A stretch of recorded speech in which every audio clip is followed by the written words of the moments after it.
Okay, so previous session पर हमने जावा start किया और जाना कि जावा की बेसिक डेफिनेशन, एनवायरनमेंट क्या है, और इसी तरह से हम कंपाइल टाइम और एग्जीक्यूशन टाइम पर किस तरह से देखते हैं कि हमारा प्रोग्राम एग्जीक्यूट होकर हमें आउटपुट स्क्रीन पर दिख रहा होता है।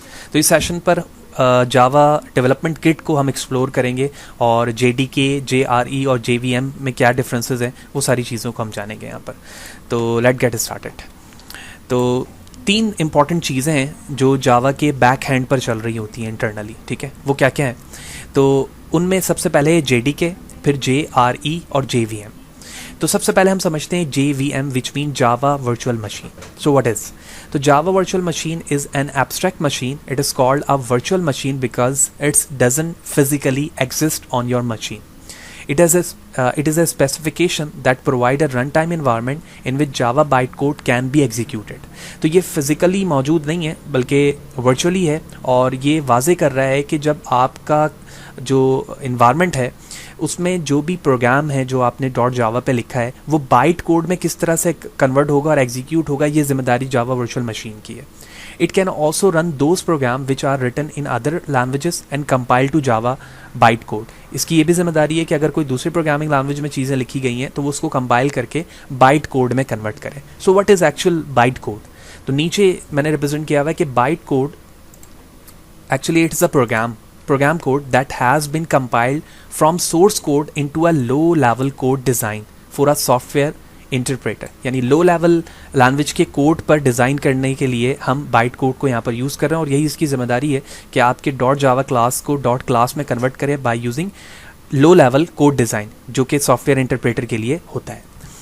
तो अब JVM की जो कि वर्चुअल मशीन है और फिजिकली एग्जिस्ट नहीं करता, इसकी जिम्मेदारी क्या है? इसकी जिम्मेदारी आपके बेसिक कोड को लोड करेगा, वेरीफाई करेगा, एग्जीक्यूट करेगा और आपको प्रोवाइड करेगा रन टाइम एनवायरनमेंट. ठीक है, रन टाइम एनवायरनमेंट आपको प्रोवाइड कर रहा है. जैसे कि आप इस स्नैप पे भी देख रहे हो कि आपकी स्पेसिफिक एप्लीकेशन है .java की, ये क्लास लोडर में गई और एग्जीक्यूशन आपको बाइट कोड पे मिल रहा है कि आपका कोड जो है एग्जीक्यूट हो पा रहा है, और एट लास्ट आपको यहाँ पर API क्लास फाइल जावा की मिल रही है. तो अगर आप उसको भी क्लास लोडर में डालो या फिर आप अपने .java क्लास को डालो तो भी वो एट लास्ट जावा या फिर API जो भी जावा की है जो आप एक्सटर्नली यूज़ कर रहे हो वो बाइट कोड में कन्वर्ट होकर एग्जीक्यूटेबल इंजन में आपको यहाँ पर मिल जाएगी. तो ये बेसिक वर्किंग थी जावा वर्चुअल मशीन की. इसके बाद सेकंड कॉन्सेप्ट हमारे पास आता है जावा रन टाइम एनवायरनमेंट. तो Java run time environment it's also written as Java RTE. The Java runtime environment is a set of the software tools which are used for developing Java application. यानी ये सबसे पहले तो हमें ये set of the software tools को contain करता है जिसके ज़रिए से आप जावा एप्लीकेशन को डेवलप करते हो. It is use to provide the run time environment. It is the implementation of the JVM. यानी ये रन टाइम एनवायरनमेंट प्रोवाइड कर रहा है जैसे कि जावा वर्चुअल मशीन दे रही थी, लेकिन ये आपको इम्प्लीमेंटेशन ऑफ द JVM दे रहा है. यानी JVM जो काम करके दिखा रहा था आपको, उसकी इम्प्लीमेंटेशन इसके अंदर मौजूद है. It physically exist. It contain a set of the libraries plus other files that JVM use at run time. यानी ये वो उन तमाम लाइब्रेरीज को होल्ड करेगा जो जावा इस्तेमाल करेगा, और उस फाइल को भी कंटेन करेगा जो रन टाइम पर जावा वर्चुअल मशीन यूज़ कर रही थी, जैसे हमने प्रीवियस स्लाइड पे देखा है. उन चीज़ों को ये कंटेन करेगा. तो इसका मतलब ये हुआ कि JRE के अंदर ही हमारी वर्चुअल मशीन भी होगी, ये वाली जो हमने यहाँ पर देखा है. तो the implementation of the JVM is also actively released by other companies besides Sun Microsystem as well. यानी इसके अलावा भी दूसरी कंपनीज हैं जिन्होंने इन चीज़ को लॉन्च. तो आप देख रहे हो कि ये JVM है, जावा वर्चुअल मशीन पे सेट ऑफ द लाइब्रेरीज हैं. डिफरेंट टाइप्स की लाइब्रेरीज हो सकती हैं जिसमें RT.jar है एक्सेट्रा, और अदर फाइल्स जो कौन इस्तेमाल करेगा?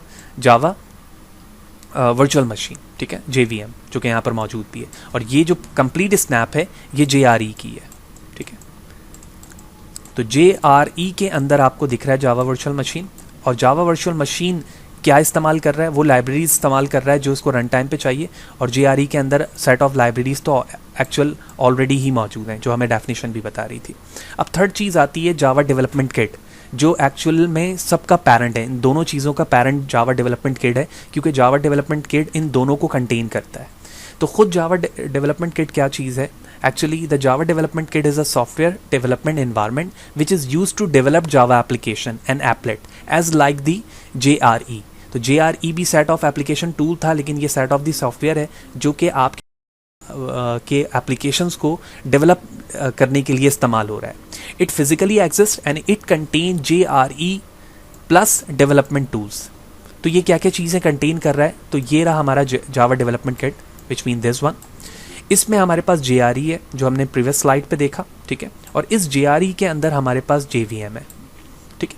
अब इस JRE को देखें तो इसके अंदर जावा वर्चुअल मशीन है. जावा वर्चुअल मशीन लाइब्रेरीज को यूज़ करता है, तो लाइब्रेरीज मल्टीपल हो सकती हैं. जैसे आप यहाँ पर देख रहे हो मैंने लिखा है RT plugins.jar, जावा की टूल, पॉलिसी टूल, ये तमाम के तमाम लाइब्रेरीज हैं जो यहाँ पर मौजूद हैं जो ये complete Java development kit use करेगा. डेवलपमेंट टूल्स क्या क्या हो सकते हैं? तो डेवलपमेंट टूल्स में यहाँ पर आप देख रहे हो कि tools.jar है, जावा सी जार, जावा डॉक्स, जावा RMI, जावा कंसोल या जे कंसोल या JBD, ये तमाम के तमाम क्या हैं? लाइब्रेरीज़ हैं जो इस वर्चुअल मशीन के अंदर जावा डेवलपमेंट किट के अंदर मौजूद है. तो जावा डेवलपमेंट किट की जिम्मेदारी सेट ऑफ दी एप्लीकेशन है या टूल्स हैं जो आपके एप्लीकेशन को डेवलप करेगी, और डेवलप करने के लिए इसमें JRE भी इन्वॉल्व है और जावा वर्चुअल मशीन भी इन्वॉल्व है जिसको कंटेन करते हुए ये आपकी एप्लीकेशन को कंपाइल करके एग्जीक्यूट कर पाएगी. तो अगर मैं ब्रीफ इसको समराइज़ करूं तो सबसे पहले हमने देखा कि जावा डेवलपमेंट किट क्या चीज़ है. फिर हमने जाना कि जावा डेवलपमेंट किट के बाद वर्चुअल मशीन का कॉन्सेप्ट क्या है, और ये ओवरऑल दोनों चीज़ें जो बाइट कोड में कन्वर्जन थी वो तमाम चीज़ें एज अ पैरेंट हमारा जावा डेवलपमेंट किट कर रहा है, जो at a time of installation हम अपने जावा इन्वायरमेंट पे नेटबीन या एक्लिप्स जो भी आप आईडी इस्तेमाल करते हो उसके साथ एम्बेड करते हो. तो इस तरह से ओवरऑल डेवलपमेंट हो रही होती है जो बैक हैंड पर मौजूद होती है, और आप जब नेटबीन पर उसको एग्जीक्यूट कर रहे होते हो तो आपको डायरेक्टली वो आउटपुट पे चीज़ें दिख रही होती हैं. तो नेक्स्ट सेशन पर हम अब ये जान चुके हैं कि इसकी इंस्टॉलेशन और बेसिक डेफिनेशन क्या है, जावा डेवलपमेंट किट क्या चीज़ है और किन चीज़ों को कंटेन करता है. अब हम वेरिएबल्स, प्रिमिटिव डेटा टाइप से चीज़ों को स्टार्ट करेंगे और बाकायदा डेवलपमेंट स्टार्ट करेंगे जावा पे.